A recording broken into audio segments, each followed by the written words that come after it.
Kurt Vonnegut decades ago preached to authors like you and I that adding a love story to your novel would ruin it completely. And today we are going to hear Vonnegut speak at length on this because all of us have been programmed to think that we need at least some element of love or partnership within our novel. But if you are going to be a part of the literary renaissance, then you need to transcend the superficial systems and symbols that we've been programmed with and the average reader expects, because a literary renaissance requires transformative literature that will elevate all of us to the heavens or deep down into the underworld. And so, if you guys don't already know, my name is Ian, and here on Right Conscious, we talk about the greatest books and authors of all time, and that does include Mr. Kurt Vonnegut. And so, if you look at the playlist down below, you will see many different videos on Vonnegut. But enough from me, let us now hear from Vonnegut. So much of what happens in storytelling is mechanical,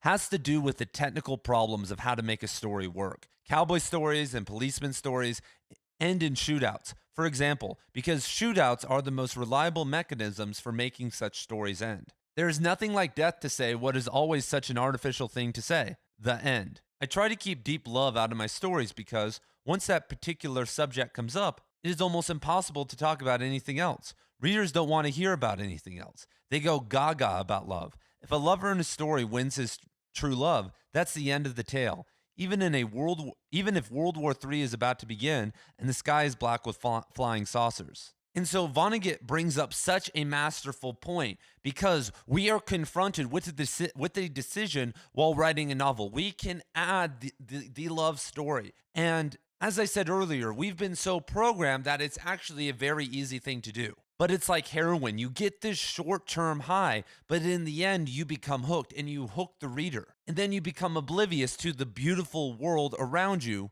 while you are chasing the dragon. Because I want to talk to you right now. You want to write literary novels. You want to be respected. You don't want to be on the airplane carousel or on the book talk recommended list. And so that means that you aren't writing a soap opera. But if you introduce a deep love story, it will remain, as Vonnegut says, at the forefront of the reader's mind. And that will dilute all the other transformative elements that you're trying to infuse in your novel throughout the entire time.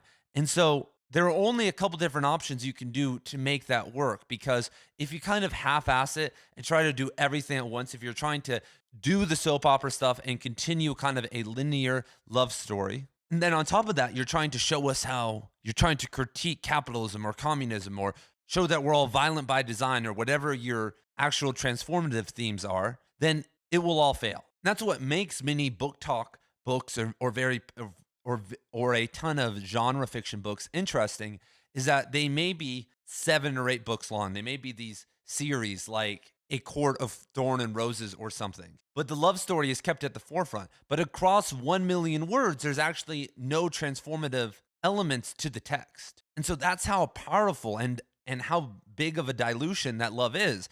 Because there are authors out there who in 5,000 words can rock your world and change your life. And if you give them 100,000 words, then they can really do it. And so let me lay out first and foremost a method that is very common to kind of overcome this. And that is the idea of separation. Because when you watch a soap opera or really just normal TV with these love stories, they are very active. They are together. Sometimes there's a degree of separation and problems, but they remain active. And what's interesting about 2 very successful HBO shows, The Sopranos and The Wire, is what love stories are happening in those. Tony Soprano doesn't love his wife. Chrissy doesn't love his girlfriend. McNulty doesn't love anyone. Nothing. There is no actual love stories to those works. You know, just throwing out stuff. True Detective season 1. Like, there are a lot of shows that can totally overcome the need for a love story. But then there is something on HBO, a show like True Blood or something, which probably a lot of you guys haven't seen. But that has to remain a love story because it was turned into that from the start of the show. And so then when they try to move away from the love elements, it fails. And so Haruki Murakami in 1Q84 creates separation with his 2 characters. There are these 2 characters, and they are spiritually in love with each other. They fell in love with each other when they were young children. And I won't spoil anything here, but they are basically trying to find each other and reconnect throughout this 1,200-page novel. But there have been complaints about Murakami and other people that, like Vonnegut said, when they actually meet and they actually connect, the novel needs to end like that. And it's the same with death. That's why your characters should never kill themselves until the end of the novel, because even if you kill off a secondary character, you just lost an immense amount of weight in the story for this kind of blip in the plot point. And so Tom Robbins does this masterfully in Still Life with Woodpecker and Jitterbug Perfume. He separates the characters. I'm thinking right now, this may sound lame. Speaking of lame TV shows, Yellowstone is coming out tonight. And in 1923, one of the spinoffs, one of the love stories at the end of season one has this huge degree of separation.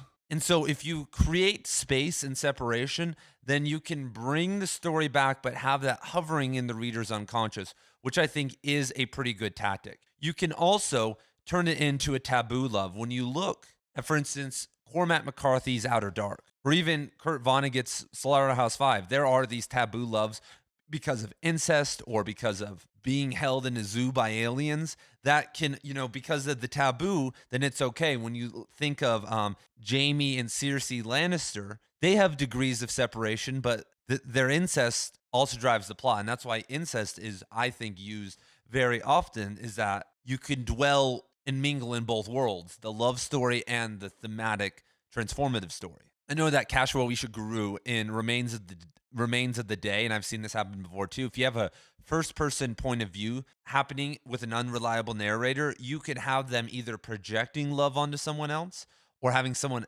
and them totally missing it or it not working out, or having someone else project love onto them and the main character misses the point. And so you can have the element of love, but because something's off about it, then you can focus on the other thematic elements. And I think a lot of modern authors pick this up. Cormac McCarthy has very, very few relationships in any of his novels. 2 are incestual and 1 doesn't last very long in All the Pretty Horses.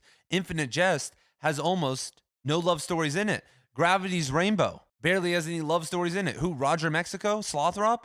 Another great example is Cloud Atlas by David Mitchell. In that text, he uses, there are 5 different sections, 4 or 5 different sections, and you only get the first half of each story. It's based on, or it's inspired by Italo Calvino's If on a Winter's Night, a Traveler. And so you get the first half of a story, and then in the second half of the book, you get the second halves of those 5 stories. But they are all love stories involving kind of the reincarnation of certain characters. And so you have the break and a separation in time to a new story. But because of that separation, and because there has to be a buildup to when they find each other again, a lot of the thematic elements in Cloud Atlas about, a critique of capitalism and the exploitation of robots, critiquing slavery, talking about gay love, critiquing the military-industrial complex. He does all of that. Mitchell does a beautiful job of infusing all of that into Cloud Atlas. And it's his overarching all of it's a love story, but he can get away with it. And so if you're going to be creating a love story in 2024 that one could call deep, then you need to approach it with a certain angle. It just can't be forthright, or then you're writing, like I said, a book talk novel. You could also do the Hemingway approach. You could also just turn women into kind of mutes and just have, guys. Cormac McCarthy does this a little bit too, among many other 20th century male novelists and novelists really all throughout time. Just make the women really dumb, and I don't really recommend this, but this is what people have done, or make the men really dumb, and so then no one really cares. It's like, okay, cool. So there's a lot you can do, and this really put a lot of perspective in place for me, because the novel I'm currently working on does have a pretty deep love story, but hearing this, I really need to kind of kick some of that down the road a little bit and focus on the more mystical elements of the love a little bit more, because I understand what he's saying here, and that necessarily isn't the major theme that I'm pushing in the novel. And so, boom, there we go, everybody. Thank you guys for being here, and I will see you very soon in the next video.